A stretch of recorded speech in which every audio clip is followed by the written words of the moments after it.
Hey guys, I'm gonna take a little break from recording and head into the kitchen. Not feeling super hungry today, so I'm probably gonna make something light.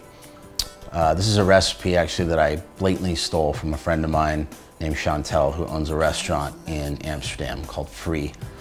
I'm making a chickpea and mint soup, and let's head to the kitchen. I'll show you how it's done. And now my love is gone. So the basic ingredients that we're gonna cook for this are gonna be garlic, onion, and ginger. We're gonna start breaking those down now. I'm gonna give you a couple tips on how to do that as well.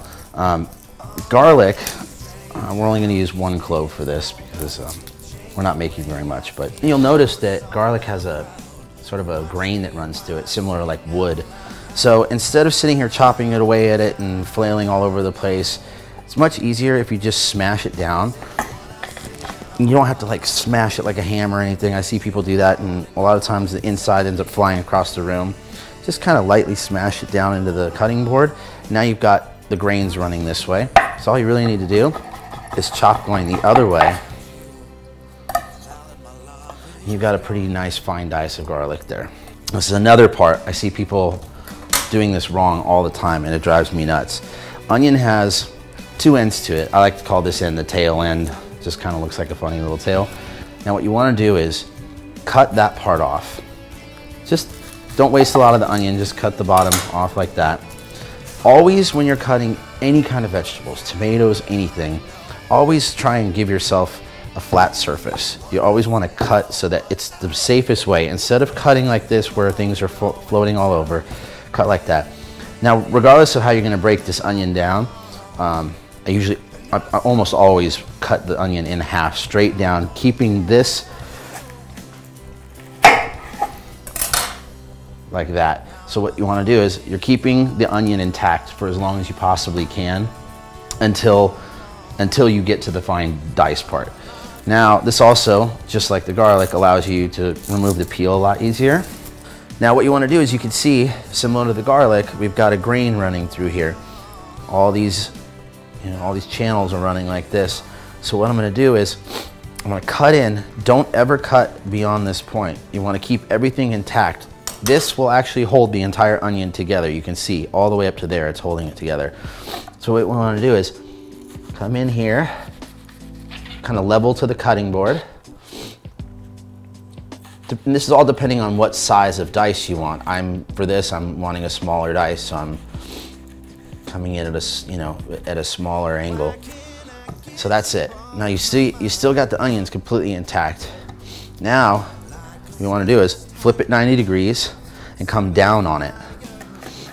Same thing. Do not go into the actual root that's keeping it together.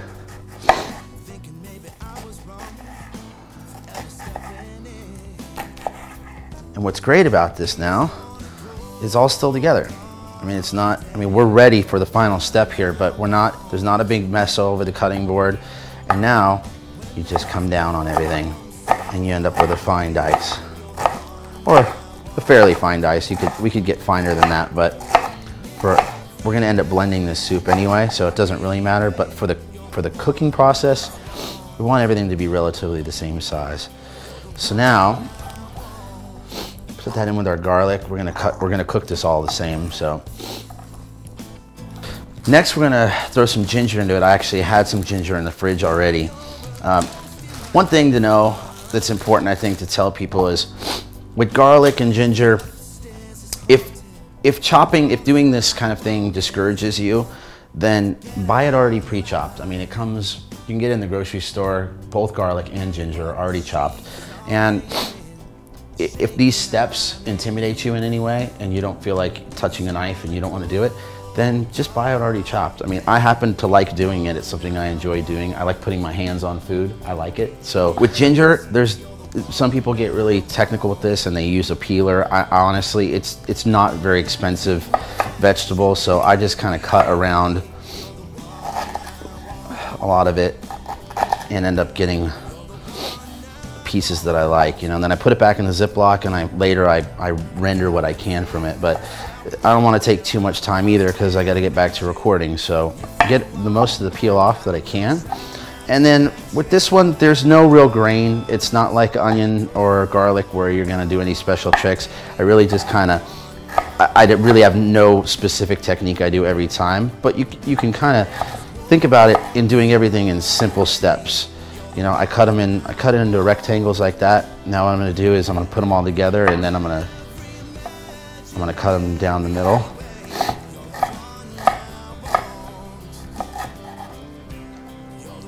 Okay. I'm cutting close to this edge here so that the camera's catching it, so you have to pardon me if I keep spilling onto the countertop, but it's clean, I assure you. Now you've got everything. See, I'm doing everything in steps. You know, now we have a real nice, simple, easy, clean way to get this down to a finer chop. We throw that in here with our onion and garlic mixture, and let's head over to the stove. So we're gonna want it, while our pan's heating up, we're gonna want this pan to be about medium to high, somewhere in between there. Basically what we're gonna do is sweat the onions and the garlic and everything. But while that pan's heating up, I wanted to show you something that I just noticed actually. Organic olive oil, organic mint, even down to the cumin is organic. If you can, try. It's much better for you. It actually helps organic farmers and local farmers too. Most of the time if you buy produce and meats and all the vegetables and everything that I buy from the store, I try and buy organic if I can. It's a little bit more expensive, but honestly, it's your health and it's your body. It's important. So our pan is just about hot now, so what we're gonna do is I'm gonna take our organic olive oil and just put a little bit in here. And then what you wanna do is just throw it all here in the pan.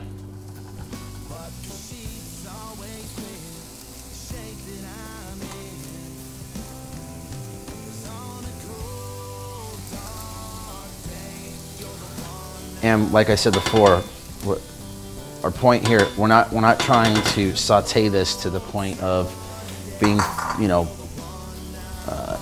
browned or anything. We just want, we're sweating. We're getting the aroma and we're softening the vegetables basically is what we're doing with this.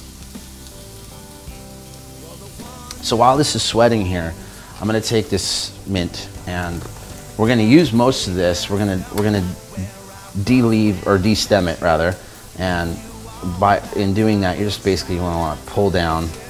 I just kind of use the other half of the tray most of the time. Pull down here, take all the, you don't want stems, basically the point. Don't forget to do this though, this is important. I'm pretending like we're cooking for two even though I'm really cooking for myself. Go in and find a good cap, a good top. Pull that off, and then let's put it over here in a ramekin, and I'll show you what we're going to do later. This is going to be for a garnish at the end of the meal. I'm still looking here for another good top. Here, there's a good one. There's another good top here. Put those two aside for now. As for the rest, I'm going to continue de-stemming, and then we're going to want to rinse them. So you don't want is this part. So this is our entire thing. Pretty easy. If you just kind of hold it by the top and pull down, you can get all the leaf minus the stem. Continue to do that. For this, I actually made some mint oil earlier, and so I don't need a ton of mint for this, but I'd say that this is probably about enough for this recipe. So take that, just throw it here in your little strainer. We're gonna go over and rinse it off really quick. And then over here on a paper towel, we're just gonna kind of let it dry. You can kind of press it out a little.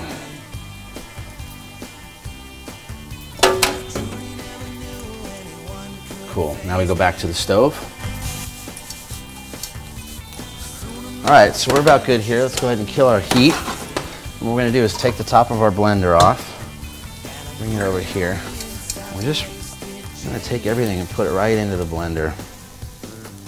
Our next step We want to go ahead and throw our mint in. So we put in about half a cup of mint there. I'm going to use 2 cans of garbanzo beans, chickpeas, and throw those into our recycle bin again. And then let's bring the blender out here and let's get started with this. As far as spices go, I'm going to go with, I have cardamom here. I'm going to use a little bit of cardamom. Kind of safer to use the inside lid here when you're doing stuff like this, just so you don't pour a ton in. Cardamom's pretty strong, so you don't want to use too much. I'd say about that much is good. Cumin, also another very strong pungent spice. Don't use too much. I'm gonna probably go about it.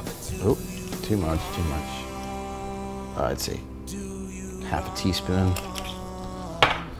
Then we're gonna go with some kosher salt, yeah. And then we want some fresh ground pepper.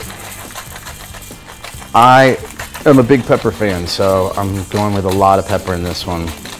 I'll probably even put pepper on at the end as well, but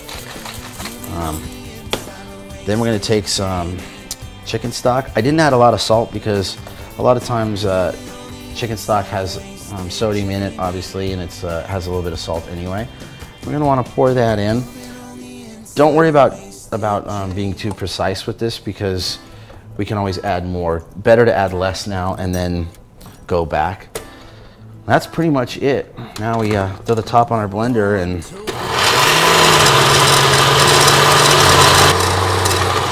we're definitely gonna need more chicken stock.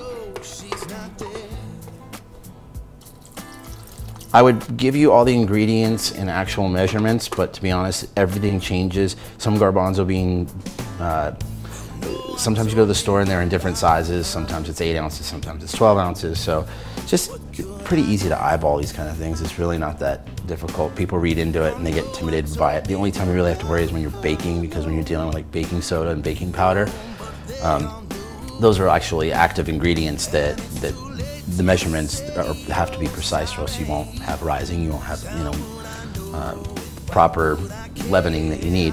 Anyway, so let's go back to this. We're gonna go ahead and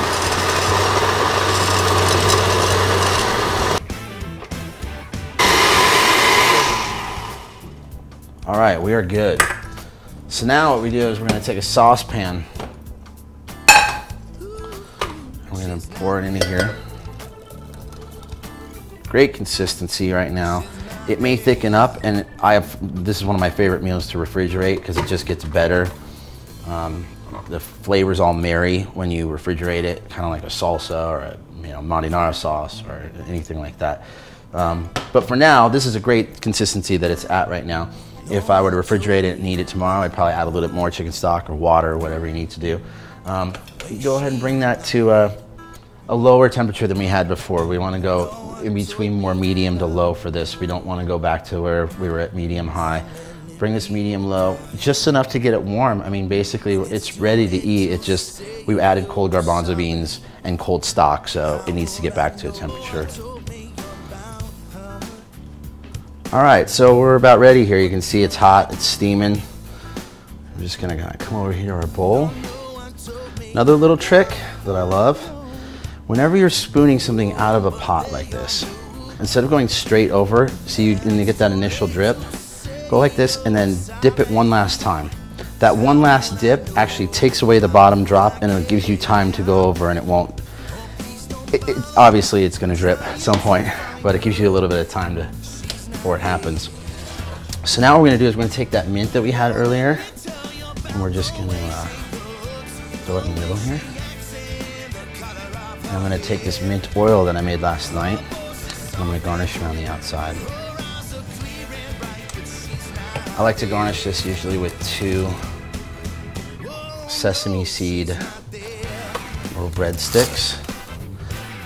Obviously this is very fancy for if I were making it for myself, but if you do have guests over, it looks pretty. I mean, this is definitely gonna impress somebody that comes to your house. Thanks for joining me.